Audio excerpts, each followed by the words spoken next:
Return to Roots Podcast. Welcome. Today we bring you the retired Orange County judge, current mediator, Honorable Frederick Aguirre. He's going to be sharing some of the history of the Latino experience within our military ranks. Without further ado, welcome to the show. Good afternoon, and thank you for having me on the show. I'm a retired Orange County Superior Court judge and a historian, and I have researched the contributions of Latinos in the service of our country since its inception, from the American Revolution to the present time.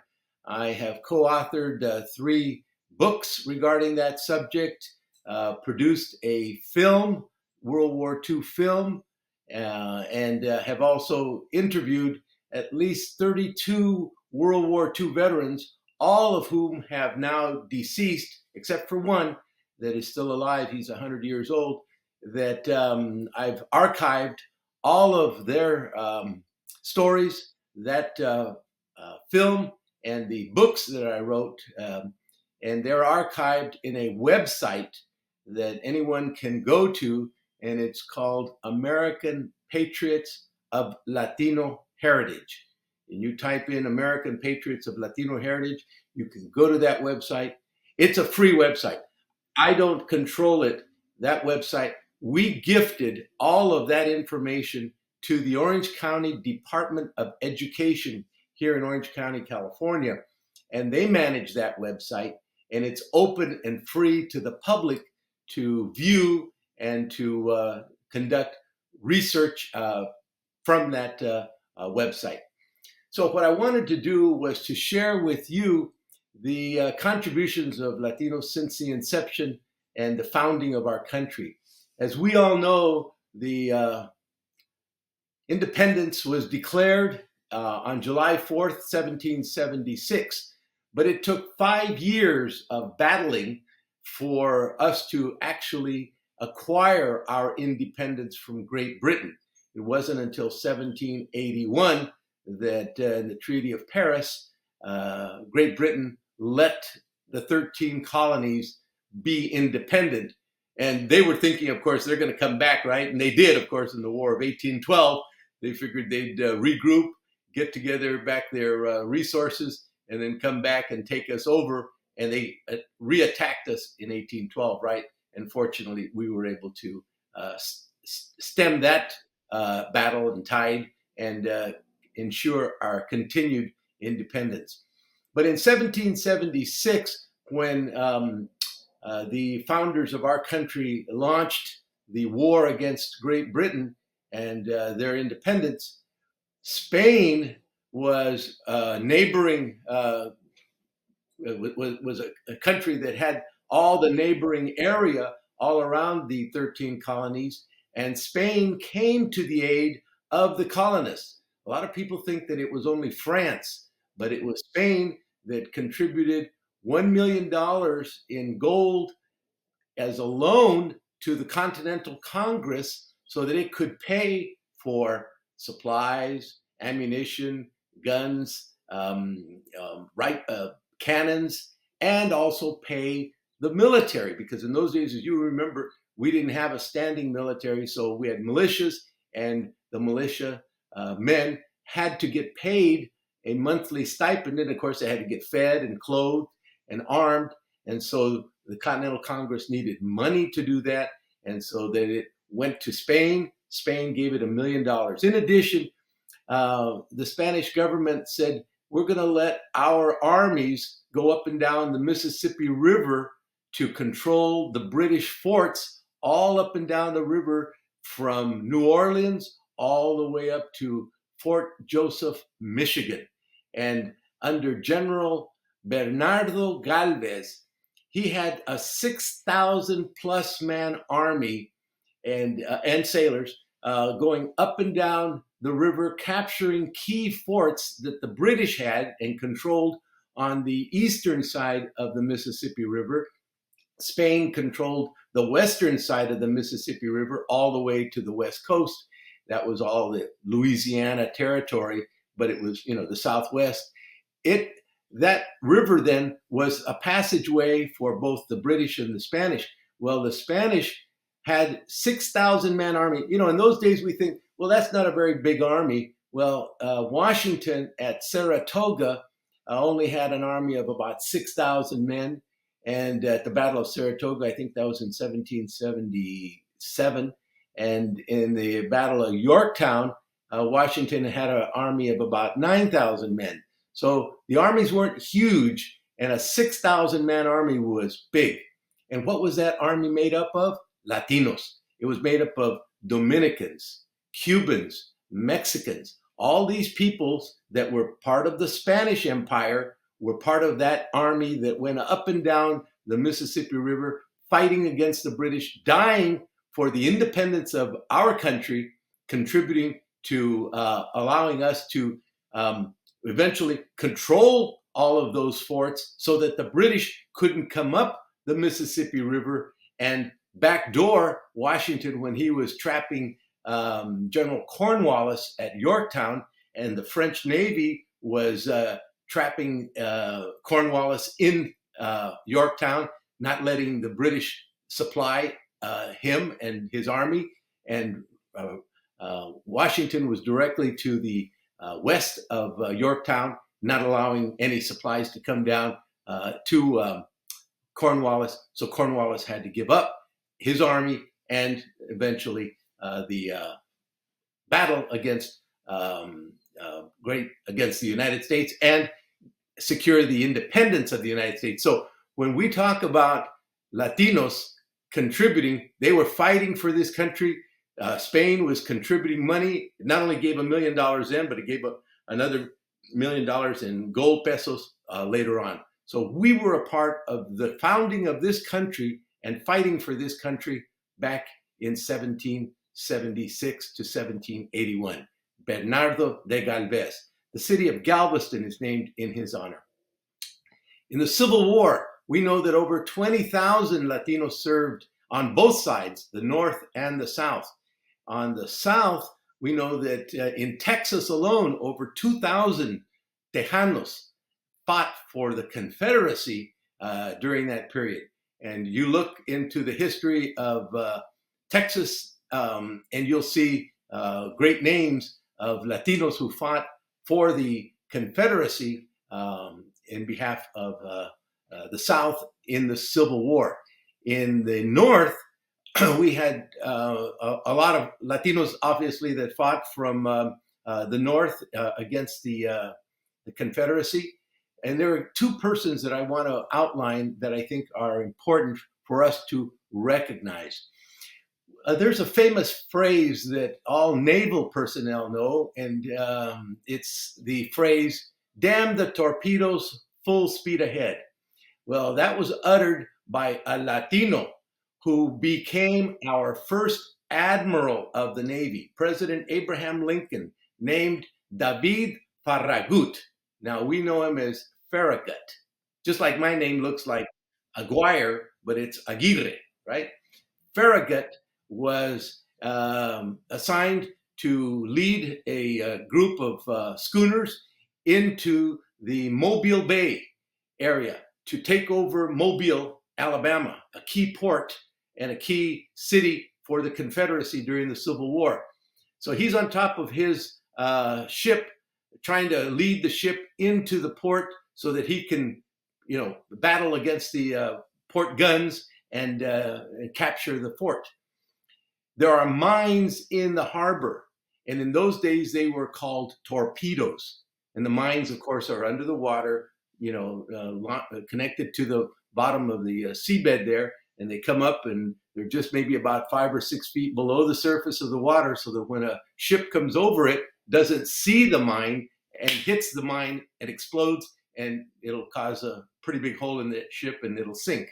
So that's how the port was protected, and the torpedoes were in the water and nobody wanted to get close. So Farragut led his ship, Hartford, I think it was called, and he got on top of the mast and he announced to everybody on a little bullhorn, "Damn the torpedoes, full speed ahead." So his ship was the first one to go through, didn't get blown up. The other ships followed. They were able to capture Mobile Bay, a key port and a key battle in the Civil War. This was in 1864. President Lincoln said, "You're going to be our first admiral of the Navy." There had never been an admiral of the Navy. Here's something interesting about Farragut. He served as a active member of the Navy for 60 years. 60 years. He entered active service at age 10. In those days, Wow. you could enter service as in the Navy At a very young age. on a ship, and he entered and he fought in the battle against Britain, the War of 1812, because he was 10 years old at that time. He was on the ship. I can't remember the name of the ship he was assigned to during that time, but he was in active service from 1810 to 1870. How old was he 60 when he years. took the bay? Oh, about 65. Oh my goodness. Yeah, and he's on top of the mast yelling that out. Tremendous feat. Look him up. David Farragut. It's not hard. Everybody will know that. But do they know he's Latino? Farragut. Another very interesting person that we don't know too much about, but is there in the history books, is a man by the name of Luis Emilio. Luis Emilio was a Latino who was born in Massachusetts. And at age 16, when the Civil War broke out in 1861, he volunteered. And he went into the Union forces, and he was a pretty bright kid, and he went up the ranks and became a lieutenant by 1863. He fought in numerous battles. 1863, something very interesting happened. He's a lieutenant, and a friend of his who was also from Massachusetts, a fellow by the name of Colonel Shaw, said to him, "Luis, I'm going to be forming a new group of African American soldiers into a new regiment out of Massachusetts. It's going to be called the 54th Massachusetts Infantry." Now, we all saw the movie Glory with Denzel Washington, Morgan Freeman, and a few other folks, right? Fantastic movie a few years ago. That's based on the 54th Massachusetts Infantry Regiment that fought very bravely during the Civil War, all African American unit. The first all African American unit in the Civil War. Two of Frederick Douglass's sons were in that unit. Frederick Douglass was a great abolitionist, right, during the Civil War. So Luis Emilio, lieutenant, is asked by Colonel Shaw, "Come and help me form this group and train them."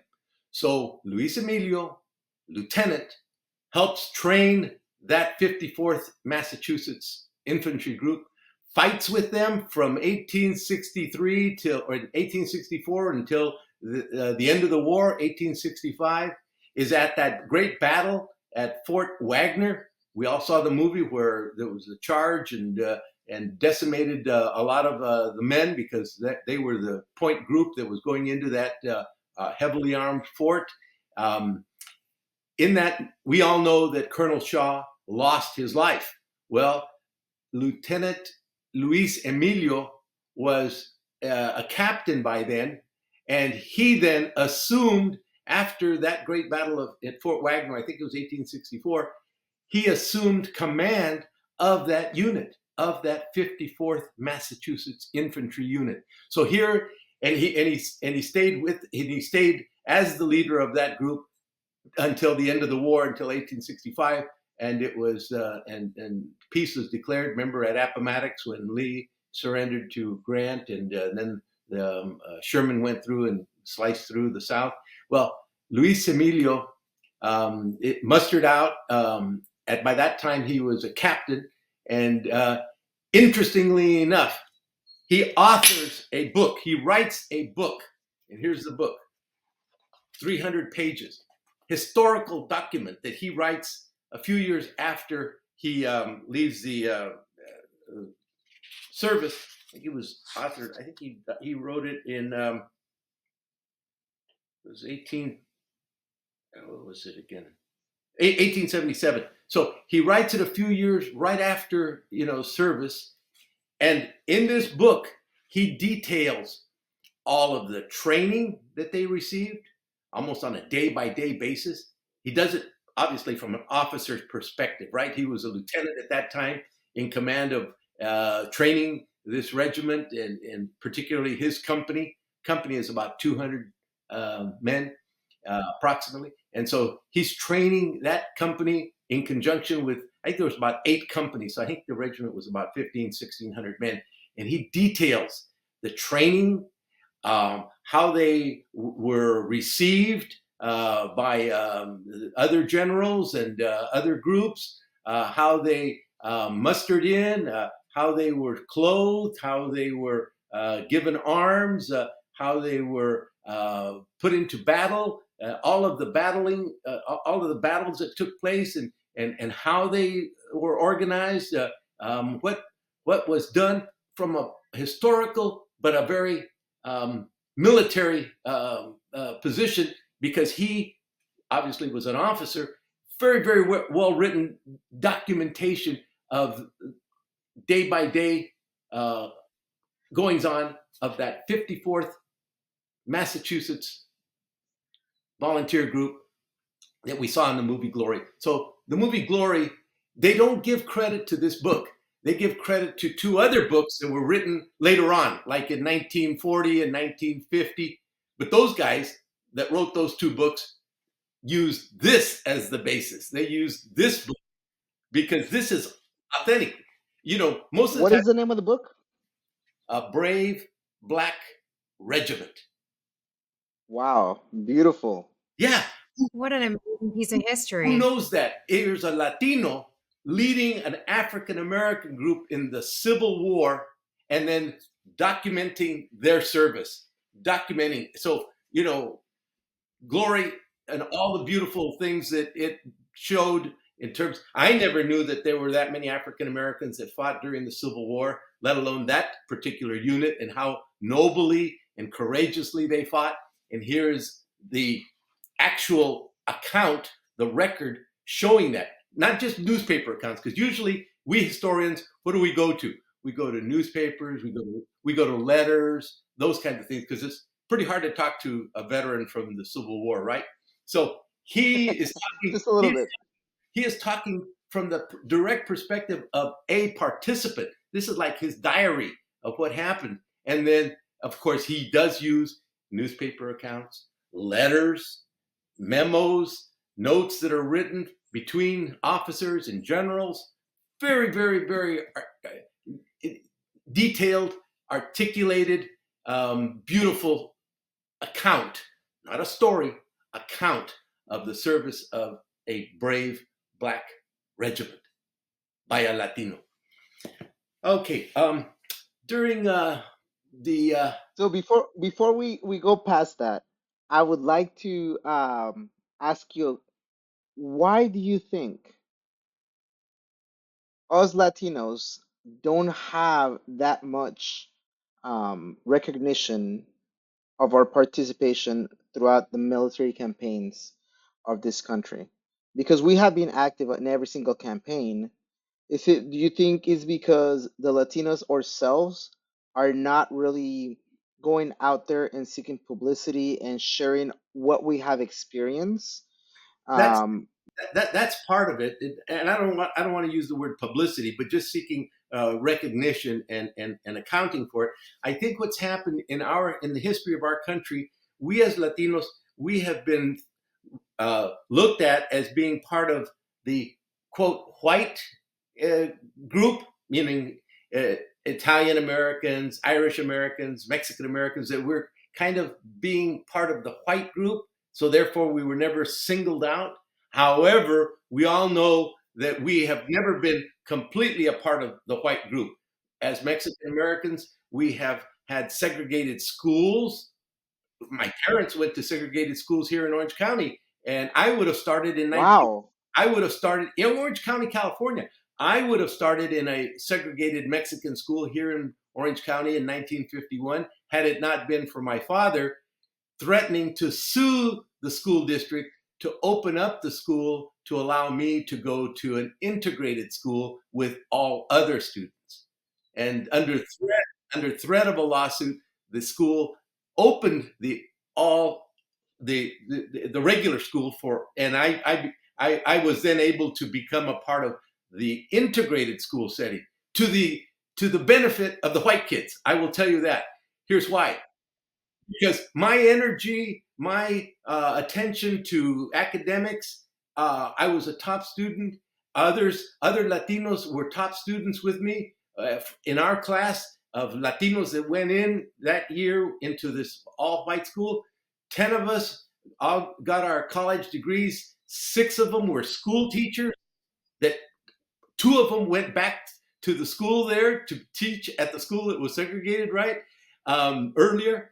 1 became a medical doctor. I became an attorney, and another fellow became an attorney. So what I'm saying is, and then a judge, obviously. So what I'm saying is, we were always setting the bar high for the other kids sitting around us. You know, I was student body president of my high school. I was speech champion. I got an academic scholarship to go to USC. So we were not inferior. We were told we were inferior. And that's why we had separate schools for us, but we could compete with anybody, just like African Americans and Jewish Americans and Chinese Americans and Vietnamese Americans can compete in an integrated setting, right? So I think part of it was because we were, dealt with in that fashion, in terms of the historical perspective. We as Latinos have not documented our service and gone out there and said, hey, wait a minute, what is it? Is Farragut really, or is he Farragut? Who was Captain Luis Emilio? I'll give you another example. World War I. We had a pilot. We've all shown movies of African Americans who were pilots in World War I. Super. I give them all the credit for having, that kind of fortitude and intelligence to become a pilot. Because as we all know, in the military, the public thinks that pilots are the cream of the crop, right? We all think, that's why we think, wow, Tuskegee Airmen during World War II, African Americans flying in World War II, that's pretty heavy duty. Because some of our innate prejudices, right? The public prejudices are that, African Americans don't have the capability to fly. And here they were flying in World War II. That shows that they could, obviously. But in World War I, we had a very famous flyer that's not noted. His name was Bertrand Acosta. Bertrand Acosta, a Latino, Mexican American, was born in San Diego in the early 1900s. I think in 1912 or 1915, it was 1912, I'm sorry, 1912, he built an airplane. Just like the Wright brothers built an airplane. When was the first flight? 1905? 1903? One of those years, right? Kitty Hawk, North Carolina, air flight, right? The first flight of a human being with a propeller going off and flying for, I think they flew for 18 seconds. The Wright brothers. 1903, the Wright brothers. Yes. Right. So, 1912, Bertrand Acosta builds his own airplane in his garage in San Diego. He figures out, okay, he sees how other planes are built and he goes down and checks them out. And in those days, people were building their own radios, right? Building their own cars, eventually. And that's how Mercedes started and Cadillac and all these other guys. Anyway, he builds his own airplane and he starts flying. 1914, the war breaks out between Germany and England and France, right? We didn't get into the war until 1918. Bertrand Acosta, of course, wanted the United States to get involved and help, but we had an isolationist policy at that time. We weren't going to get involved. He then goes to Canada and enrolls in the Royal Air Force of Great Britain, and he's training Canadian pilots how to fly planes to go fly against the Luftwaffe in Germany, right? To fly during World War I. He doesn't go overseas because he's needed here to train pilots. When we finally get into the war in 1918, he finally goes. Yeah, obviously this is his country, so he signs up and he becomes a pilot, and he's flying over in France and Germany, and the war, of course, comes to an end on November 11 of 1918. Captain Bertrand Acosta. He set speed records later on. He was set to fly across the Atlantic at the same time that Lindbergh was getting set. They were both waiting for good weather. Charles Lindbergh happened to get a little bit of a window there, and he took off. Acosta was the second person to fly solo across the Atlantic right after Charles Lindbergh, and he set several speed records afterwards, world speed records. He was dating the Princess of Sweden. He was kind of like, he looked a little bit like David Niven. Google him, Bertrand Acosta. Got a little pencil mustache, slick back hair. He looked like your daring pilot, of yesteryear, right? That was also a little bit of a bon vivant spirit. Bertrand Acosta. So, a lot of people look at that name and say, "Oh, he looks amazing." Google him, right? So yeah, I just did. He looks amazing. Exactly. So waving around. Yeah. Now he died young, and he's buried here in Hollywood with, I think, the cemetery where Marilyn Monroe is resting. But anyway, very few people know about it. I was outraged when I went to Disneyland about 10 years ago. I can't remember. It's been a few years.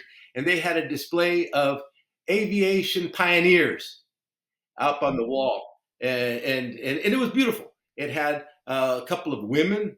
There was a lady named Pancho something. I can't remember her real name, who was a daredevil aviation pilot back in the 30s. And there was a couple of pictures of some African American pilots, aviation pilots in the area here in Santa Monica and a couple of other places, in addition to the Wright brothers and all those other people, right? Bertrand Acosta was not up there. I sent a letter to Disney, and they said, "Oh, sorry, we'll see what we can do."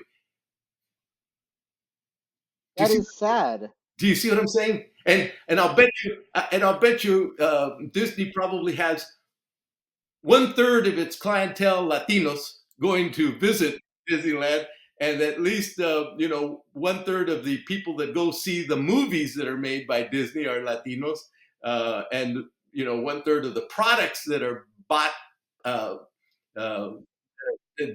Disney products are bought by Latinos. Anyway, so World War I. World War I, we had thousands of Latinos in the service. And we've documented hundreds that were killed in action, received medals, all the way from the Medal of Honor, all the way to the Purple Heart. We've documented that, and if you go to that website, you'll see the exact numbers. I don't have those numbers in front of me, but and I have it in my PowerPoint, and you'll be able to put it up there. You can cut this portion out and put some of those numbers up. Okay. So World War I, we as Latinos were involved. I have my grandfather's registration card when he registered for the draft in 1918 in Goliad, Texas. My grandparents on my mom's side came up from Mexico in 1908. And so they were in Texas at that time. In 1918, we set out, we said, hey, everybody's got to register for the draft and everybody's going to go in. He registered for the draft, and I have his registration draft card, but he was not called. My wife's grandfather was registered to go into the service in 1918, and that was in Yuma, Arizona. Their family had been in that area for several generations. And so, but he was also not called, but ready to go to defend our country. World War II, we have documented that over 500,000 Mexican Americans served during World War II. Now, let's compare that. Let's give it some context. During World War II, it's documented that about 950,000 African Americans were in the service of our country. Most of them stayed stateside. For whatever reason, the service didn't send them over to fight, but 950,000 were documented service members. 500,000 Latinos, we were considered white, so we are not shown as a separate group. And of course, we were not put into segregated units like the African Americans were put into segregated units. Japanese were also put into segregated units, so you know the exact number of Japanese Americans that served during World War II. And we also know the exact number of Native Americans because they were categorized as being Native American. Mexican Americans, we were categorized as being with everybody else, like Italian Americans, Irish Americans. So you don't see us identified, but we've gone to the records, we've pulled out names, and we didn't pull out the Puerto Rican names. I think it was like about 58,000 Puerto Ricans that served, because those we knew they already had their category and their names from as being Puerto Rican. So, but for Mexican Americans, we had to go through and look at all the records from Texas and California, New Mexico, Colorado, all the different states where there's primarily Mexican Americans living at that time in the 1940s. And we were able to find that number. Let me give you another interesting number. We were able to document that over 9,500 Mexican Americans were killed in action. Either killed in action for sure, or were missing. MIA. And then if you're missing for 50 years, you're going to be, declared dead, right? And so missing presumed.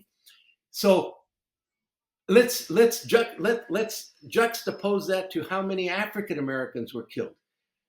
If you've got 500,000 Mexican Americans serving, you've got 950,000 African Americans serving. The number of African Americans who were killed during World War II was a little bit more than 2,000.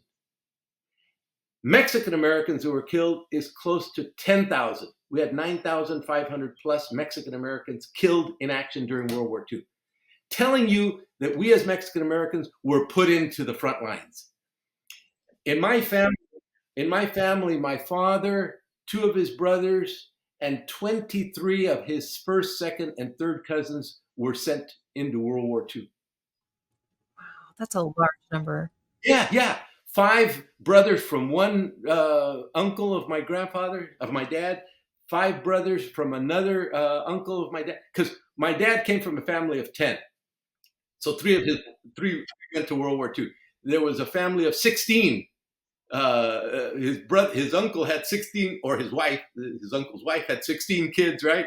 So 5 went from there. There was another uncle of my dad's that were 10 members for that family, and 5 boys went. So 23. So, and then of course my dad had sisters who married men who went. He had 2 brother-in-laws. On my wife's side, her dad, 2 of her uncles, 2 of his brothers went. And then her mom's 2 brothers went. So there were 4 or 5 from my wife's family and a whole bunch from my family. So I knew growing up all the people that served from my family, and of course, friends. My dad was in the American Legion in Orange County, in Placencia. And so, we knew people. And so we started finding, wait a minute, there's a damn lot of Latinos that served during World War II. And we start seeing the numbers of died out of Orange County. And then you just extrapolate that and you say, okay, there's 5% of the population of Orange County were Latinos at that time. And we represented, out of Orange County, we represented 5% of the deaths. Let's look at how many in other states. And so we can extrapolate and we can make some calculations as to how many served And then we also went to the records themselves. We started going to the rolls. Now there's 16 million people that served during World War II, and so we went to the rolls. We went to as best as we could find them. Some of those rolls are not complete. There was a major fire in St. Louis, Missouri, back in 1970 or 60 sometime, destroyed a lot of the records, and so it's incomplete. But in either case, we're pretty accurate that in our number of 500,000 Latinos that served in World War II. So and so we look at the people that we start finding out. We had one family. I'm going to share with you a family, the Nevarez family out of Los Angeles. 8 brothers served in World War II. That's a lot. Accurate, true. The Secretary of State Forrestal at the time in Forrestal.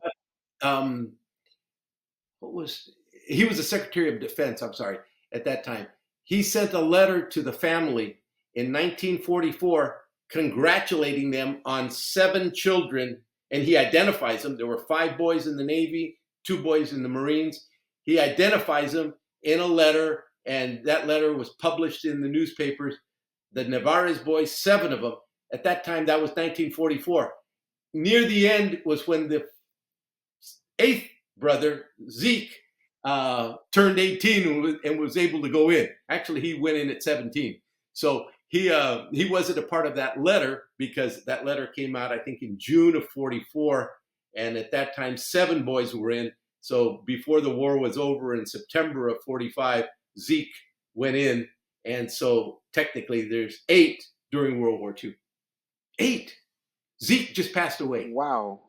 One of them, Encarnacion Nevarez, as you know, to be you're in the Navy, and in order to go on to submarine duty, you have to volunteer for it, right? And so Encarnacion Nevarez volunteered for service in the newest diesel-powered submarine at that time, the Albacore. Look it up, the USS Albacore. And in just before the war was over, the Albacore was patrolling and trying to enter Tokyo Bay to do some damage, and it got sunk. We didn't know it got sunk. All we knew that it was no longer reporting. But up to that point, the USS Albacore had sunk more tonnage than any other submarine in the history of the United States Navy. And it was a very, very lethal, brand new submarine, and the captain was a pretty sharp guy. Look it up, USS Albacore. And he was navigating all the waters near Tokyo Bay, sinking Japanese ships, and then he tries to get into the bay, and the submarine unfortunately got sunk. We don't know how, if it was by a submarine or by a torpedo or by fire above water, but it sank. It went off of our screen. I think it was November of 44.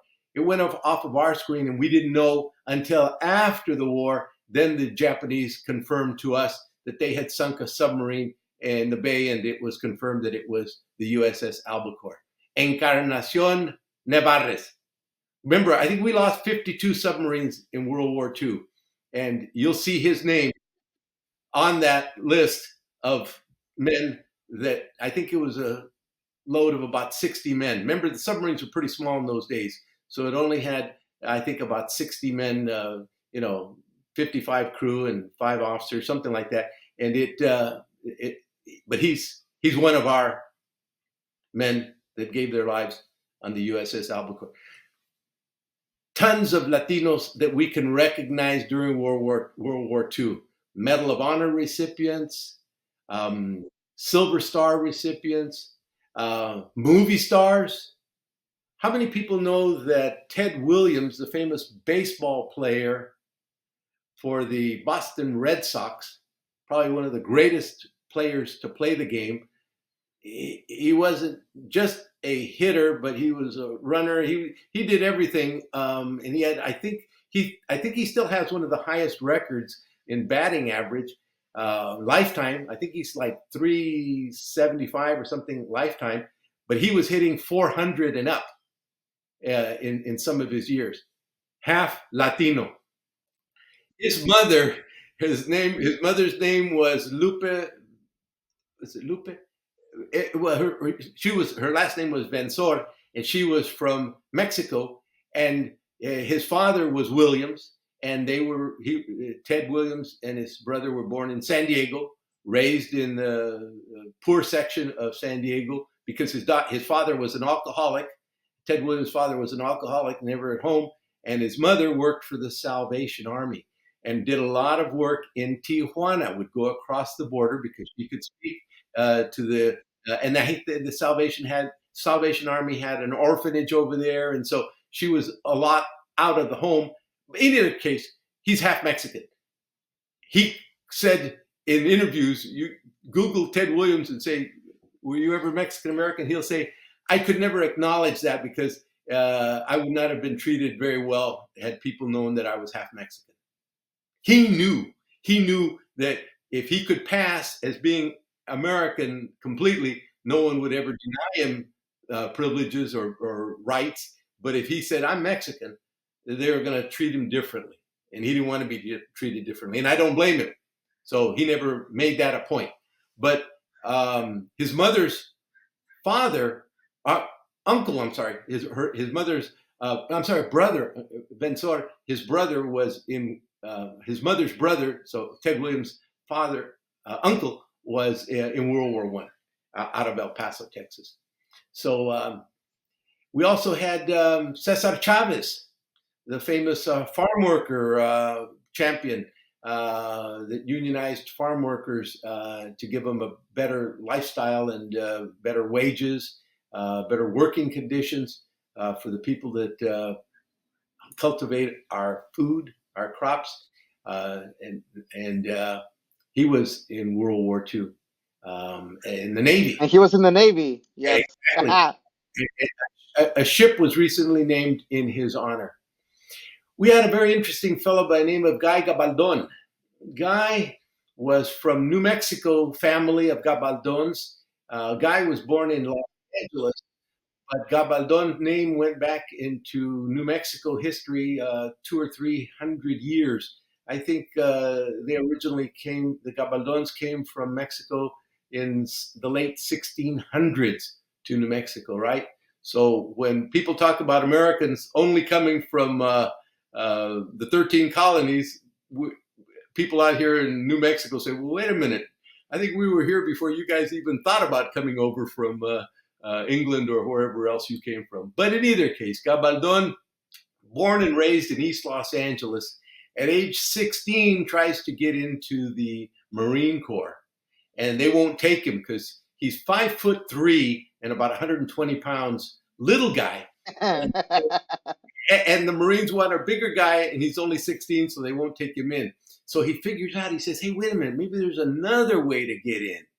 And another way to get in would be using his Japanese language speaking skills.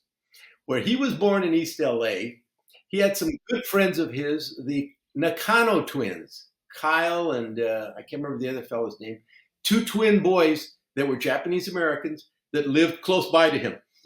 He would spend a lot of time with them. He said he became like enraptured with Japanese culture, the food, the women. He says, "I like the girls too." And they were, I think it was also because he was about their size. You know, Japanese Americans were mostly under 5'6", right? Under 6 foot. And he was a daring guy. He would jump off of tops of boxcars to show how tough he was, right? When he was growing up. And in those days, kids were outside the home more than they were inside the home, right? So he said, I started to learn how to speak Japanese from them. In their home, they spoke Japanese to their parents. Outside of the home, they would speak English to me, obviously. He says, but I just liked the culture. He liked the nobility also of the shogun culture, the samurai, and how the children would talk about. This was before the war started, right? After the war started, they couldn't say they were Japanese, right? But before the war started, Right. he said, I would hear these stories from my friends that would hear the stories from their parents. And he says, and I'd see a sword up there and different things. And he said, in their home. And he says, and so I liked the Japanese culture and I learned how to speak Japanese. So he says, maybe I could take that and have the Marine Corps take me in so I can be an interpreter and go overseas, right? Because he wanted to fight. So he gets in to the Marine Corps based on his being able to be an interpreter. So here he is, 17 years old. I think it was June 1st, 1944. You would know better, Yogi. It was. The Battle of Saipan. Battle of Saipan, the 2nd Division of the Marine Corps, and backed by others, lands on the shores of Saipan that has, 200,000 Japanese soldiers, and they're all there to die for their emperor, right? And he lands on shore under bitter firepower coming at him. Scores, hundreds of Marine Corps men died right on the shore, right next to him, right as he's hitting the shore, attacking, coming onto shore.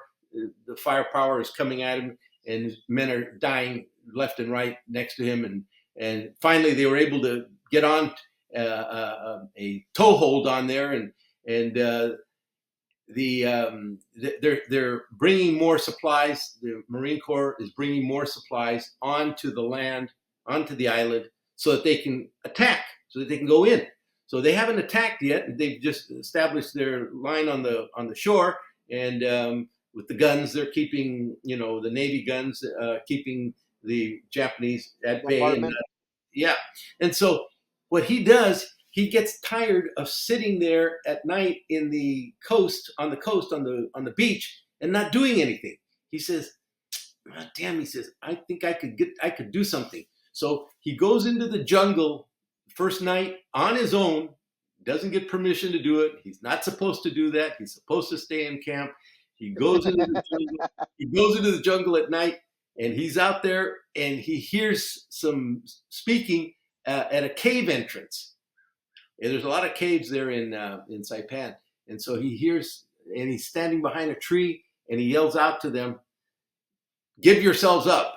I have the whole army out here. And he understands the mentality of the Japanese too. Yeah, they're not supposed to give themselves up, but they do. They have a mentality at that time. He says at that time they had a mentality of, if there's a shogun, he needs to identify who that heavy duty guy is. A shogun is like the head, like the general, and to talk about that person and to talk about what kind of firepower they have. And he says, so I'm telling them, I'm behind this tree, and I'm just telling them I'm the interpreter, and that there are thousands of men behind us. You can't see them because they're dark, and they're back here. He says, and they're under the leadership, and he gives the name. He says, he tells me, he says, I give the name. At that time, it was a guy by the name of Smith. I can't remember his full name, but he says General Smith. He says, I could have told him General Pancho Villa. Doesn't matter. I could give him any name. He says, I can give him any name, but I have to sound convincing, right? So I tell them, it's General Smith, and he's got 10,000 men, and they're all here, and they're waiting, and they're going to come in, and they're going to wipe you out. We've got bazookas, we've got flamethrowers. He tells them, and he's speaking to them behind the tree, and he says, and I can see them faintly, and I can, and then I start, and I'm speaking to them in Japanese. And a lot of it is colloquial Japanese. So it's not the formal Japanese that you learn at college. It's the street Japanese that I learned from my buddies, speaking with the twins and other Japanese kids, American kids in East LA during that period. Anyway, he says, I get to talking to them, and I can see that they are hungry. They need food. I can see that they need medical attention. They're feeling that the Japanese hierarchy is going to just leave them all die on that island because they haven't gotten any food, and they know that and I'm telling them, we surround the island with 500 ships. You're not going to get any assistance. You try to. We've already taken Guadalcanal. We've already taken Iwo Jima. He's telling them all these things. And he's telling them that in their language, and he's talking to them. He gets two of these guys to give themselves up. And of course, he tells them, disrobe, leave your arms there, step over here. So he gets them, brings them back into camp, which is like 3 or 4 miles away, turns them in. He goes out the next night. He does that several nights in a row. And each time, guys in the back in the camp At the unit are betting. How much do you think Gabaldon? How many guys he's gonna get tonight and bring in tomorrow morning? I'll bet 5 cigarettes, and then somebody else will bet. Well, how many of you think he's gonna get killed and not come back tonight? Oh, I'll bet 10 cigarettes. And so there's betting going on, and this guy is doing that. Finally, he's able to convince a colonel of the Japanese army to give up his men and others, civilians that are with him. He brings in one night 800 people by himself. 5'3" little guy who was told by the Marine Corps that he wasn't big enough to be a Marine. He is, and then he gets wounded and he's not able to continue. And then, of course, we launch our offensive and we take over the island of Saipan and kill most of the Japanese soldiers. And of course, in those days, we also knew that Japanese would not give themselves up, right? They weren't like Germans. They would do harikari. They would blow themselves up with a grenade before they would give themselves up, because it was below them. It was against their Bushido code to give themselves up. He was able to convince them to give themselves up. And so he's awarded the Silver Star for that. Now that's a high award. Your first award, obviously, the Purple Heart for any injuries that you receive in battle. But the first award for bravery is the Bronze Star, then the Silver Star. Then it can go up to a Navy Cross or the Distinguished Cross in the Army or the Air Force.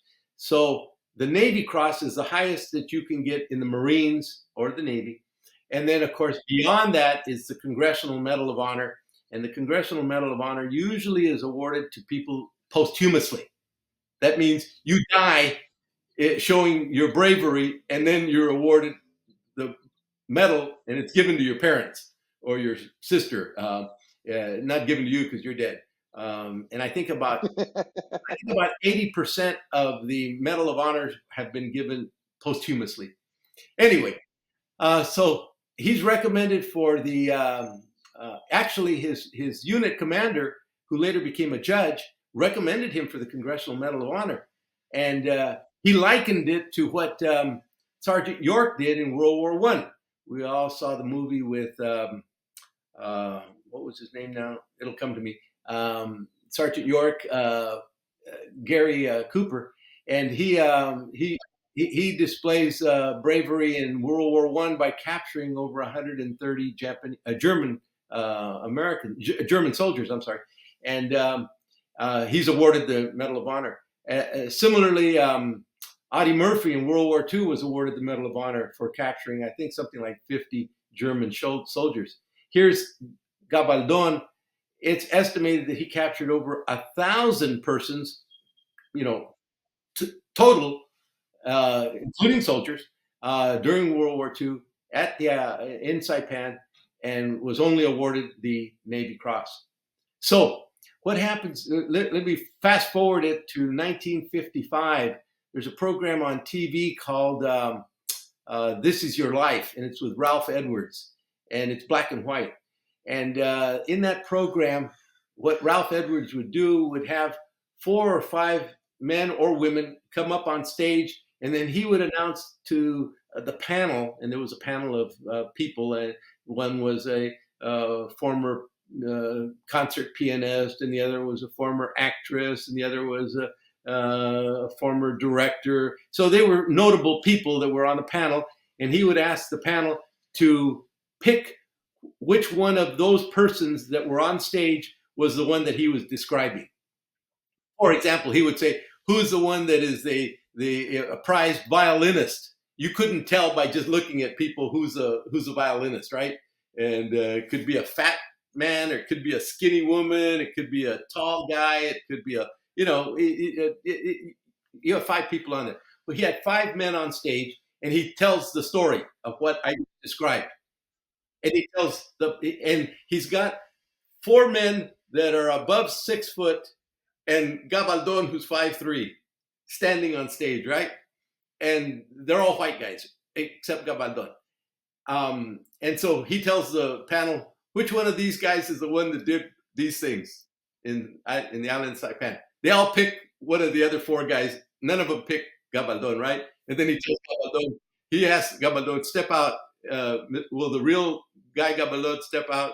And he steps out, and everybody's, but what?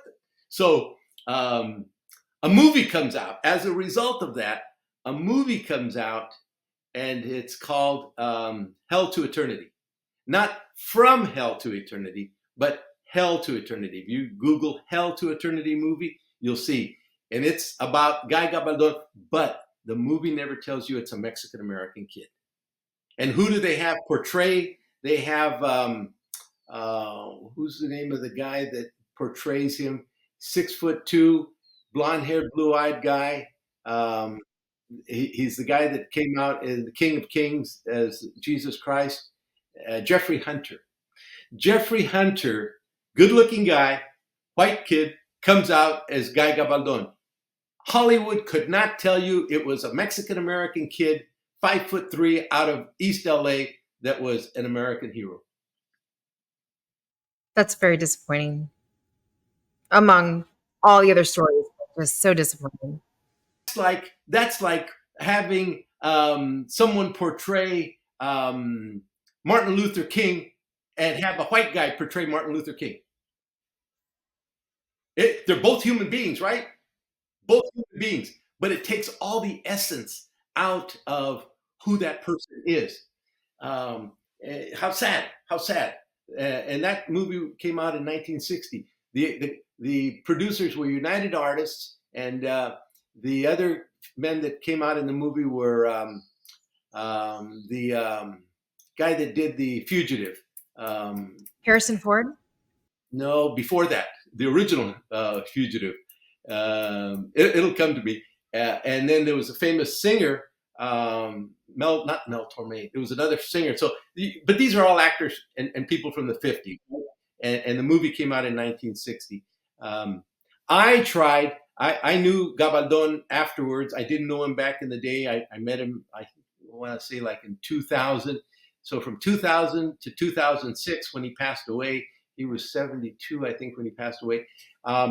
I tried to get Hollywood to redo the movie accurately. They could do whatever they wanted to in terms of, expanding on what he did. But hey, let's put a Latino in there. Let's put Michael Peña or somebody that we all see and recognize, and let's give him his name. I know his name was Guy Gabaldon, but it was really Guy Gabaldon. And just like my name can look like Frederick Aguirre, but it's Frederick Aguirre. So anyway, I couldn't get the powers that be to redo his movie, and then he died. So A good note, as we have been talking about him, and I've been listening and I've been Googling him. So, two things that I want to point out. One, his nickname was the Pied Piper of Saipan because of how many people, and it was 1,500 that he's accredited for. And then in 2006, they did come up with a different movie, which is the most recent movie, and is the East LA Marine, the Untold True Story of Guy Gabaldon. And he is slightly given credit of being Hispanic, but again, it's not played by a Mexican American or anyone that would look Mexican. But it did come up, and it is credited that he's Hispanic. At least there's like that one step going forward. But I agree with you. It should be something that should be more clear to say, hey, this is what we are. And it's very sad, in my opinion, that we have gone through this entire history and we have been such a structure of the United States, yet our credit and has not been there. Yeah, I'll give you another example of World War II. I just recently spoke, eulogized my good friend Colonel Henry Cervantes. Henry Cervantes was born in Fresno in 1924. He was 100 years old when I'm sorry, he was born 1923. He turned 100 in October. Wow. He turned 100 in October of 2023. He was born in Fresno. His parents were farm workers. His family moves up to the Pittsburgh area of California.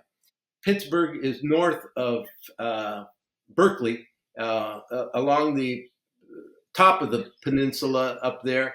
And it was agriculture. And then they also had some bases up there, military bases during World War II, because you could get out from there. You could go out to San Francisco Bay and come out. So his family was raised, he was raised up there, poor family. He, like I say, farm working, but he would see the crop dusters going overhead while he was working in the fields. He'd see these planes coming over and dusting the field with pesticides, many times dusting the fields while workers were there, right? They're Mexicans working there, so what, and so you dust the fields anyway with this pesticide to kill whatever on the crops. And so he says, as a young boy, he says, I used to see those planes, and man, from when I was a kid, I wanted to be a pilot. World War I breaks out, 41. So he says, I'm not old enough yet to jump in. He says, my brother goes in, older brother Gus, and he goes into the Marines, and he's fighting in Guadalcanal. And he says, I wanted to get in and help, but I wanted to be a pilot. I didn't want to join the Marines and be on the ground. Or the Army. I wanted to be in the Navy as a pilot in the Navy. So he gets on his motorcycle from Pittsburgh and drives across the peninsula to Oakland, which is about, 70 miles. And he gets to the recruiting office of the Navy Aviation Department. Okay? In those days, you had the Navy. You could go in and you could sign up to be in the Navy. And of course, you would get started as a seaman second class, right? And then you go to seaman first class and you go on up the ranks. If you're pretty smart, they might get you an officer's candidate school, but that's how you get into the Navy. In World War II, as we all know, African Americans were segregated, but allowed to go into the Navy, but only as messmen, meaning they would be cooks, and they would be the ones that would dote on the officers. So on a ship, you have officers, and the messmen, African Americans, would be the ones that would cook for them, iron their clothes, keep their quarters. The crew would be on the side. They would eat in different quarters, but the officers would eat in nice quarters. And the messmen, the African Americans, their only job was to cater to the officers and cook for them and to iron for them and do those things, right? So that was their job. Now, obviously, in World War I, we know that at the World War II, at the Pearl Harbor, December 7, 1941, we know of Dory Miller, famous messman who was on the USS Wisconsin, and he gets out and he gets onto the heavy duty gun, 50 cal, and he's up there shooting down Japanese Zeros, and he's awarded the Medal of Honor. But he was not a Navy officer or a Navy crew member other than being a messman, right? Because that's what African Americans were relegated to. So here's Henry Cervantes going not to be in the regular Navy, because he knew he was going to be, if he was going to sign up for the Navy, great. Here, you go over there and sign up. And Latinos were getting into the regular Navy. Okay, they were not. Some were putting it as messmen. If you were really dark Latino, you'd be a messman. Otherwise, you'd go into seaman second class and then go on up, right? So he goes to sign up not for the regular Navy, but for the Navy Aviation specifically, and they had a recruitment office for that. He goes in there and he says, I want to sign up for the Navy aviation program. And the officer behind the desk looks at him and he says, go down to the end of the hall. That's where Spics, niggers, and Filipinos can sign up. We're taking guys in to be messmen. Wow. Wow is right. Wow. Right. He was so incensed. He told the guy to go fuck himself, and he yelled and he ran out of there. He says, I was afraid they were going to come after me, right, for yelling at an officer. And he says, I skedoodle out of there, get on my motorcycle, and jam back home. He says, so I waited to get called in, right? Because you register for the draft.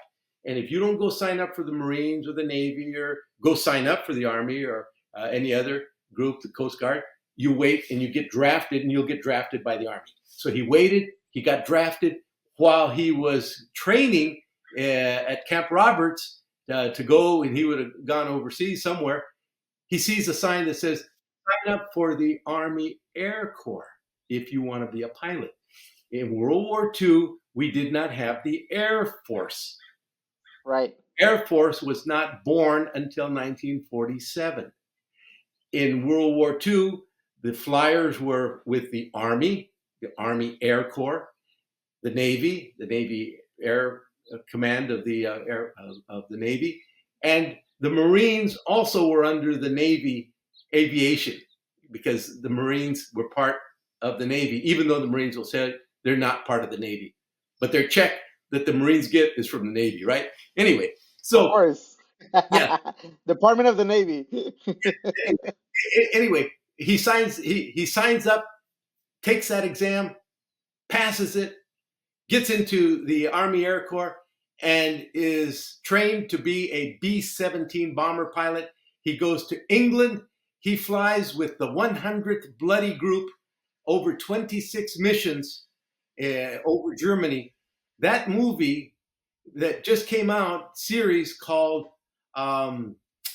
Air Heroes. What was the one that just came out in Netflix or Masters of the Air. Masters of the Air, I think it's a 6-part series, either Netflix or YouTube, not YouTube, Prime. Apple. Yeah, Prime. And it's done by Tom Hanks and Steven Spielberg. They're the producers, right? So they produced this series called Masters of the Air. Masters of the Air is about the 100th Bomb Group. But here's interesting. They did not include the story of Henry Cervantes.